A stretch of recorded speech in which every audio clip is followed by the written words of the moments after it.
நன்றி. வாழ்க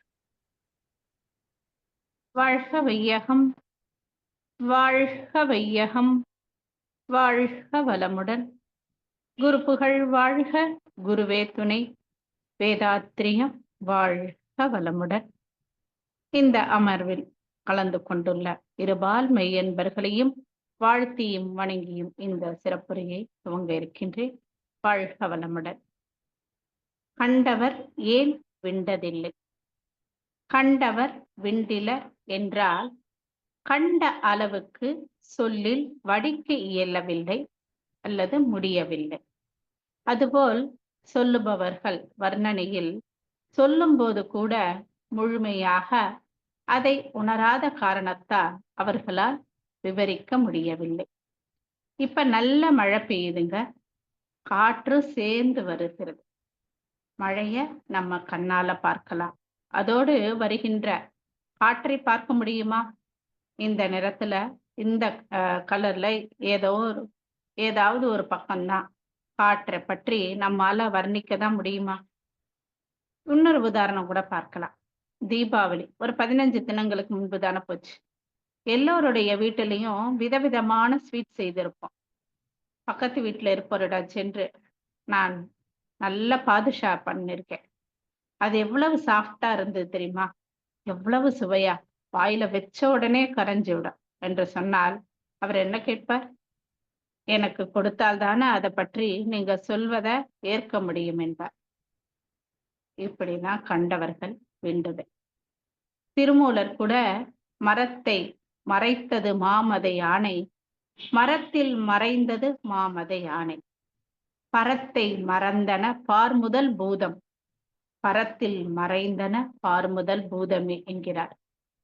நாம் மரத்தால் செய்யப்பட்ட யானையின் உருவத்தை பார்க்கிறோம்.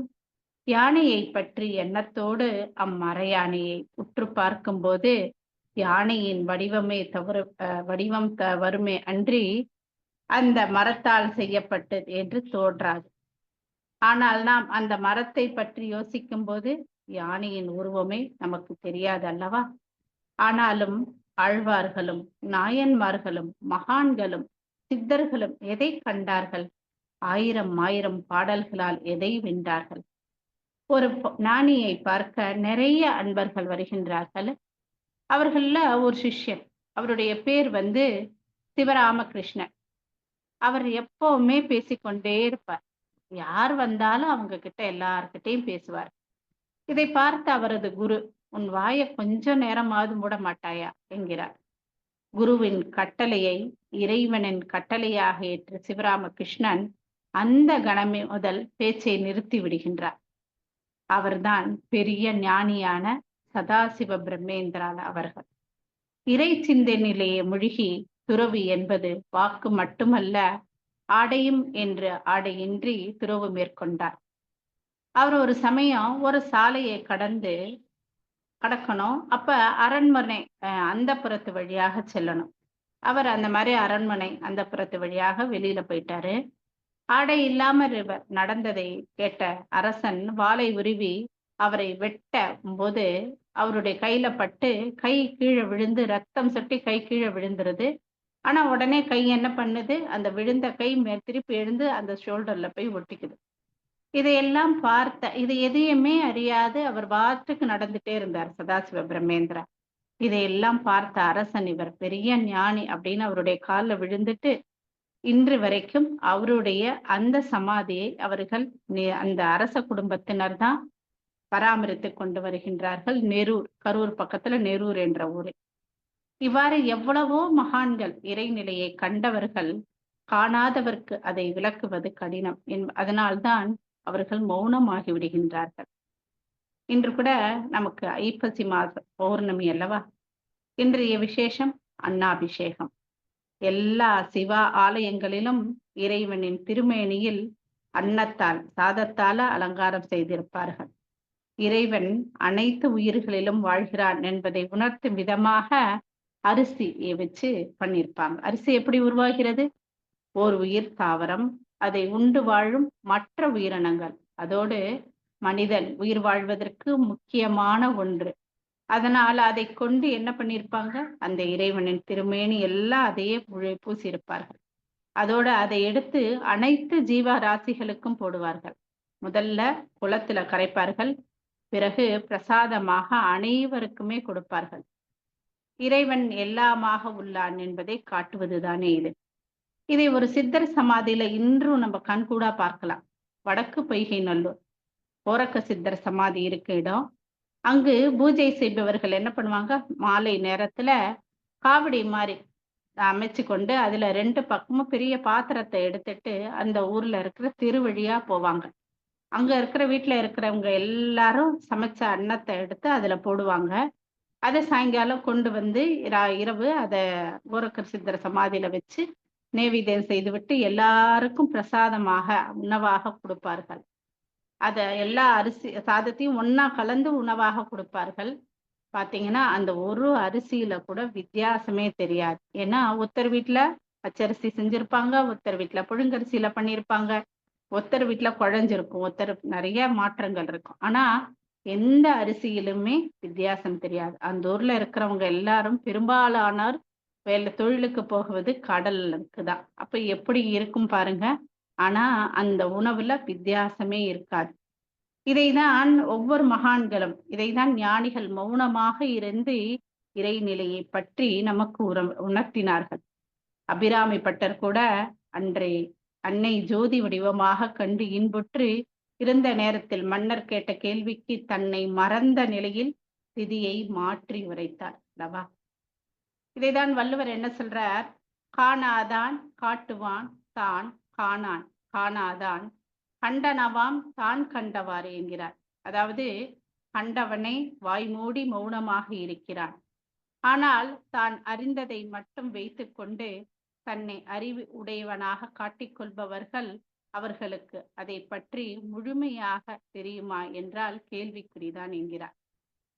கம்பர் என்ன சொல்றாரு, ராமனின் அழக சொல்லும் போது ராமனின் அழக அழியா அழகு என்கிறார். ராமனின் அழகுக்கு சில உவமைகளை சொல்ல வந்து அவை அவருக்கு நிகராக நிறைவு தரவில்லை. எனவே தான் தோற்றதாக கூறுகிறார். நபிகள் நாயகம் தன்னுடன் கல், ஒட்டகம், யானை பேசியதாக, பல மிருகங்களும் பேசியதாக குரானில் குறிப்பிட்டுள்ளார். வள்ளலார் அவர்கள் அருள் பெரும் ஜோதி அருள் பெரும் ஜோதி என்றார்கள். திருவள்ளுவர் ஆதி பகவன் என்கிறார். ஒரு படத்துல கூட நம்ம கேட்டிருப்போம், கல்லை மட்டும் கண்டால் கடவுள் தெரியாது, கடவுளை மட்டும் கண்டால் கல்லடி தெரியாது. அதே பாடலில் இல்லை என்று சொன்ன பின்பும் இன்றியமையாது என்று பாடுகின்றனர். நாயகனை பார்க்கும்போது கல் தெரியாது, கல்லாக பார்க்கும்போது அந்த கடவுளை நாம் பார்க்க மாட்டோம். கண்டவர் விண்டிலர், காண்பது நம் கண்கள், அது பேசாது. விண்டவர் கண்டிலர், பேசுவது நம் வாய், அது காணாது. கொஞ்சம் ஆழ்ந்து சிந்தித்தால் இறைவனை கண்ட கண்களால் இதுதான் என்று கூற இயலாது. ஆனால் சில பேரை நம்ம பார்த்திருப்போம். கோவில்ல எல்லாம் என்ன பண்ணுவாங்க, கடவுளை பார்த்த பின்பு தார தாரையாக அவங்க கண்ணிலேந்து கண்ணீர் வழிந்து கொண்டே இருக்கும். ஆனால் இறைவனின் அலங்காரத்தில் மெய்மறந்தால் இறைவனை காண இயலாதுதானே. ராமாயணத்துல சீதை அனுமாருக்கு தான் இருந்த முத்து மாலையை கழற்றி கொடுக்கிறாங்க. அதை வாங்கி அனுமார் என்ன பண்றாரு, அதை கடித்து பிரிச்சு பார்க்கிறார். மற்றவங்க எல்லாம் அதை பார்த்து நகைக்கின்றார்கள், சிரிக்கின்றார்கள். அனுமானின் எண்ணத்தை புரிந்து கொண்ட ராமபிரான் தான் உன்னிடம் எந்த இடத்தில் இருக்கிறேன் என்று கேட்க, அனுமார் தன்னுடைய மார்பை பிளந்து அதில் ராம லக்ஷ்மணர் சீதா பிராட்டியை காமிக்கிறார்.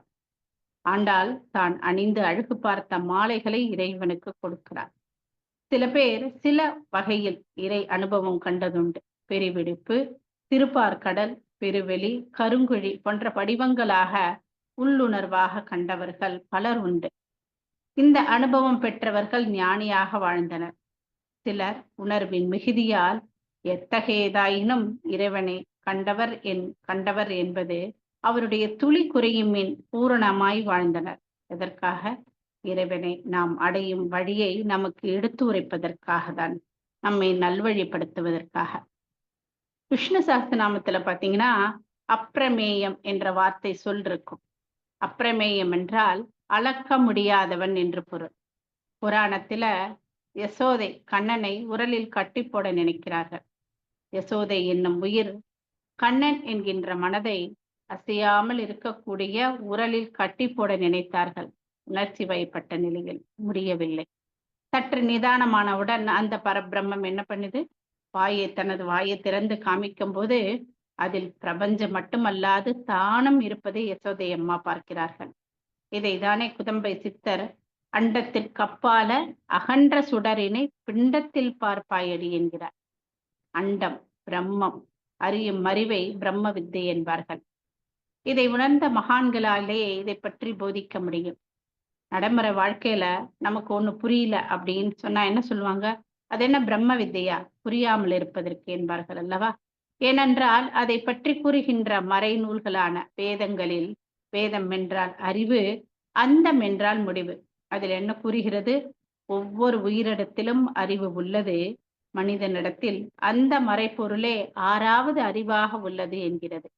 இந்த அறிவு பூரணமாகும் போதுதான் மனிதன் கடவுளாகிறான் என்கிறது.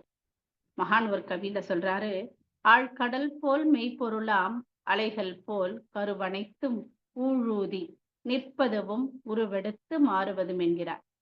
மெய்ப்பொருளான இறைநிலை சுத்த வெளியை கடவுளை பற்றி விளக்கம் அவ்வளவு எளிதாக விளக்கிவிட முடியாது. ஏனெனில் பிரம்மத்தை பற்றிய அறிவு வேண்டுமானால் நாமும் பிரம்மமாக மாற வேண்டும். அந்த இறைநிலையின் தன்மையானது அன்பும் கருணையுமானது.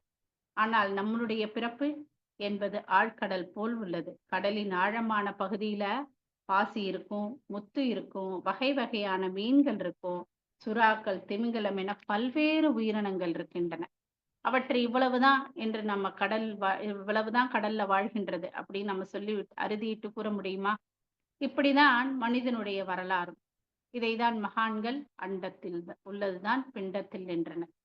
பொதுவாக மனித சிந்தனையானது நமக்கு முன்பு இங்கு என்ன இருந்தது என்று சிந்திக்கும். ஆனால் பிரபஞ்சம் என்பது மனித சிந்தனை என்பதையும் அறிவையும் விட ஆழமானது, உணர்தலை அடிப்படையாக கொண்டது. அறிவியலால் இதை நமக்கு மேலோட்டமாக மட்டுமே விளக்க இயலும். மெய்ப்பற்றியும் ஏன் என்பதையும் எப்படி என்பதையும் உணர்த்துபவரே ஆசான். பிரம்மத்திற்கு ஆன்மா, மாயை என பல பெயர்கள் கூறினாலும் தத்துவ ரீதியாக மக்களுக்கு கூறும்போது சடங்குகளாகவும் பூஜை முறைகளாகவும் கூறுவதோடு பாவம், புண்ணியம் என பலவாறு கூறினார்கள். ஆனால் மனித பிறவியின் நோக்கமே முதலில் தனது உடலையும் மனதையும் சரி செய்து கொண்டு வாழ வேண்டும். அதன் பிறகே இறைநிலைக்கும் தனக்கும் உள்ள உறவை உணர்ந்து எண்ணம், சொல், செயலால் தனது களங்கங்களை போக்கிக் கொண்டு அந்த இறைநிலையாகவே ஒன்றிவிட வேண்டும் என்பதுதான். உன்னையே நீ உணர்ந்தால்தான் பிரம்மம் என்று எல்லோருக்கும் புரிந்து கொள்ளும்படி வேதத்தை பற்றி உரைப்பவர்கள் கூறவில்லை. மகாபாரதத்துல கிருஷ்ணர் போர்க்களத்துல அர்ஜுனனிடம் எந்த பொருளிலும் என்னை காண வல்லவன் எவனோ அவனை நான் விட்டு விலகுவதில்லை அப்படிங்கிறார். அங்கே உள்ள எல்லாவற்றிலுமே இறைநிலை உள்ளது என்பதை விஸ்வரூப தரிசனமாக காட்டுவார்கள். இதுதான் பிரம்ம ஞானம் என்ற உண்மையை மனிதன் உணர்ந்து விட்டால் இந்த உலகம் மற்றும் பலவிதமான தோற்றங்கள் அனைத்தும் வேறு வேறு அல்ல, எல்லாமே ஒன்றுதான் என்ற உண்மையை உணர முடியும். அண்டத்தில் கடவுள் என அழைக்கப்படுபவன் பிண்டத்தில் உயிரென பேசப்படுகிறான். ஆனால் ஏதோ ஒரு மாயையினால், மயக்கத்தினால் தனித்தனியாக பிரித்து பேதம் பாராட்டி வருகின்றோம். அந்த தெய்வீக ஆற்றலான இறைநிலை ஒரு பாய்மை பொருள். பாய்மம் என்றால் எதிலும் ஊடுருவி செல்லக்கூடியது. ஊடுருவி போகக்கூடிய ஒரே பொருள் சுத்த வெளிதான்.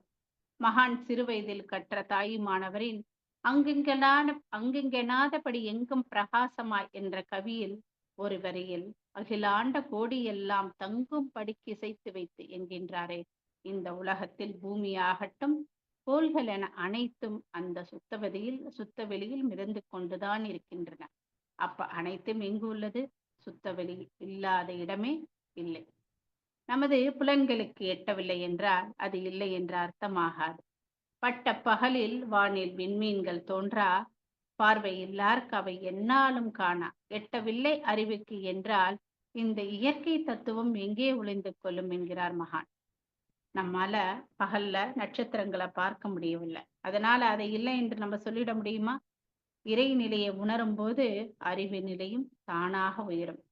இந்த அறிவை தான் நான் என்றும் தான் என்றும் கூறுகின்றோம். எங்கே அறிவாக இருப்பது அங்கே பிரம்மமாக உள்ளது. பாரதியார் இதனை பரசிவ வெள்ளம் என்கிறார். வெல் என்றால் தூய்மையான, என்றால் காந்தம். இதை வேதாத்ரி மகரிஷி நமது மகான் ஹைட்லி டிரான்ஸ்பரண்ட் மைட்லி டிவைன் ஃப்ளூயிட் என்கிறார். சுத்த வெளியே எல்லாவற்றிலும் ஊடுருவி பாயக்கூடியது. இறைநிலையையும் அதனுடைய அலையும் சேர்த்துதான் காந்தம் என்ற பிரணவ பொருள். காந்தத்தில் இருந்துதான் தன்மாற்றமாக அழுத்தம், ஒளி, சுவை, மனம் என்ற 5 தன்மாத்திரைகளும் மனிதனிடத்தில் 6வது அறிவாக மனமாகவும் உள்ளது. மனித மனம் ஒன்றை உணர்ந்தால் மற்றவருக்கு தெரிவிக்க பார்க்கும். அப்படித்தானே பிரம்மத்தை பற்றி தத்துவத்தை கதையாக கூறினார்கள் பெரியவர்கள். ஒரு சமயம் பிரம்மாவும் விஷ்ணுவும் சுத்த வெளியாக சிவபெருமானின் தோற்றமும் முடிவும் காண எண்ணி விவாதம் செய்தார்களாம். அப்பொழுது சிவபெருமான் பஞ்சபூதங்களில் ஒன்றான நெருப்பு பிழம்பாக தோன்றினாராம். மனித உருவம் கொண்ட மகாவிஷ்ணு இறைநிலையின் முடிவான பகுதி தேடி பூமிக்கடியில் தேடிக்கொண்டே சென்று கண்டுபிடிக்க முடியவில்லை என்று வந்துவிட்டாராம். ஆனால் அதே பிரம்மம் தன்னை தானே தன்னோட ஆரம்ப நிலையை தேடிக்கொண்டே இருந்ததாம். இறைநிலையை பார்த்ததாகவும் சொன்னாராம். பிரம்மம் உணர மட்டுமே முடியும் இறைநிலையை. ஆனாலும் தான் உணர்ந்ததை வர்ணிக்க முடியாது இல்லையா? கடவுளே ஆனாலும் அந்த உணர்ந்ததை வர்ணிக்க இயலாது. எனவேதான் பிரம்மம் மெய் என்று இறைநிலையை பார்த்தேன் என்று சொன்னவுடன் பொய் என்றார்களாம். பொய் என்றால் இல்லாதது. இல்லாதது எப்படி இருக்க முடியும்? ஒருவன் ஒரு பொருளை வைத்திருக்கிறார், ஆனால் கேட்பவருக்கு அப்பொருள் இல்லை என்கிறார். அவருடைய மனத்திற்கு அப்பொருள் இருக்கும் இடம் தெரியும். விவரிக்க முடியாத போது இல்லை என்று சொல்கிறார். பிரம்மத்திற்கு 4 தலைகள் சொல்லுவாங்க இல்லையா? கால, தூர, பருமன், வேகம் என்ற நிலையில் எந்த செயலுக்கும் விலை உண்டு. காலத்தால் செயலுக்கு வரும் என்பதை குறிப்பதாகும். அதனால்தான் பிரம்மத்திற்கு கோவில் இல்லை என்பார்கள். தன்னை உணரும் போது அந்த ஆதியே தானாக இருக்கும் நிலை, அதுதானே பிரம்மம். இறைநிலையே தன்மாற்றம் அடைந்து அனைத்து தோற்றங்களாகவும் தானாகவும் ஆகியிருப்பதை அறிந்து அதை அனுபவிப்பதை ஆத்ம அனுபவமாக ஆக்கிக் கொள்வதே பிரம்ம ஞானம். இறைநிலையின் படைப்பை பொருள் என பார்த்தால் உணர்தலே மூலம், எண் என பார்த்தால் சுழியே மூலம், ஒளி என பார்த்தால் இருளே மூலம், இசை என பார்த்தால் ஓம் என்னும் ஓசை மூலம். இவ்வாறு கூறுவதே ஊழி. எப்படி வித்திலே மரத்தின் அத்தனையும் அடங்கி உள்ளது, அதுபோல விருந்தன ஒடுங்கும். இதுவே இறை வகுத்த ஒழுக்கம். ஒழுக்கமே ஊழி. அந்த ஆதி கருதான் நம்மை வழிநடத்துகின்றது. சஞ்சித கர்மாவாகவும் பிராரப்த கர்மாவாகவும் இனி செய்யக்கூடிய செயல்களெல்லாம் ஆகாமிய கர்மாவாகும். என்னுள் நின்று இன்பமாகவும் துன்பமாகவும், மேலும் துன்பங்களை பெருக்கிக் கொள்ளாத அளவுக்கு அயரா விழிப்பு நிலையில் இருக்கும் அறிவாகவும் மனமாகவும் அந்த தெய்வம் வழி நடத்துகிறது. அந்த தெய்வம்தான் இறைநிலையாக இருக்கிறது என்பதை நினைக்கும் போது தட்டுவதே இல்லை. ஏன்? அதுவும் அறிவும் ஒன்றாக இருப்பதால். நம்மிடத்தில் இருப்பது அகம், கருமையம், ஆன்மா. அந்த அகம் பிரம்மத்தில் இருந்து வந்தது என்பதை அகக்காட்சியாக பார்க்கலாம். பரமாத்மாவில் இருந்த ஜீவாத்மாவாக பின்னப்பட்ட நிலை தத்துவமசி. பின்னத்திலிருந்து மூலத்தை பார்க்கின்ற நிலை அகம் பிரம்மாஸ்மி. இருப்பது ஒன்றே. எல்லா பொருள்களிலும் இறைநிலைதான் தன்மாற்றத்தால் வந்தது. அங்கே முற்றறிவாக இருப்பது இங்கே இயக்க நீதி என்ற பெயரில் இயங்குகின்றது. மறைப்பொருளில் 2 நடக்கின்றதுங்க. ஒன்று நிகழ்வு, மற்றொன்று இடம். ஒன்று நடக்கின்ற நிகழ்வு ஸ்பேஸ், இடம் இறைநிலையின் அறிவு அழுத்தமாக, அழுத்தத்திற்கு மூலமான அறிவாகவும் இருக்கின்றது. இதை மகான் இழை துணியில் பாவாய் நூலாய் இருப்பது போல் பின்னி உள்ளான் என்கிறார். நான் யார் என்று தன்னையே திருப்பி பார்ப்பது 6வது அறிவு. அறிவே அறிந்து கொள்ளக்கூடிய உயர்ந்த நிலை. அதுவரை மனிதனுக்கு அமைதி கிட்டாது. மனதை உள்முகமாக அகம் நோக்கி பார்க்க உயிர் மேல் மனம் வைத்து தவம் மாற்றுபவன் அந்த விண்தான் உயிராக, அறிவாக, மனமாக எனக்குள் கருமையத்தில் இறைவனாக இருப்பதை உணர்கிறான். அப்ப மாறா ஒன்றில் முழுமையாக கரைந்து மெய்ப்பொருளில் நிற்கின்ற போதுதான் எல்லா தோற்றங்களிலும் மாறிக்கொண்டே இருப்பதையும் தன்னையே பிரதிபலிப்பதையும் இந்த பிரபஞ்ச ரகசியத்தையும் உணர்ந்து கொள்ள முடிகின்றது. அந்த இறைநிலையை முழுமையாக ஆகிவிட முடியும் இல்லையா? அப்ப அது ஆதிக்கு சமமான நிலை நாம் அடைகிறோம். அதுதானே பிரம்மன் என்ற தெய்வ நிலை. அந்நிலையை அடைந்த போதுதான் அது வேறு, நான் வேறு அல்ல என்ற மெய் விளக்கம் பெறுகிறோம். இந்த நிலைதான் சமாதி நிலை, ஆதிக்கு சமமான நிலை. இதை உணர்ந்து விட்டால் அறிந்தது சிவம், மலர்ந்தது அன்பு.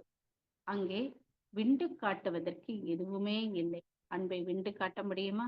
அதனால விண்டு காட்டுவதற்கு எதுவுமே இல்லை என்று கூறி நல்லதொரு வாய்ப்புக்கு நன்றி கூறிக்கொள்கிறேன். நன்றி. வாழ்க வளமுடன்.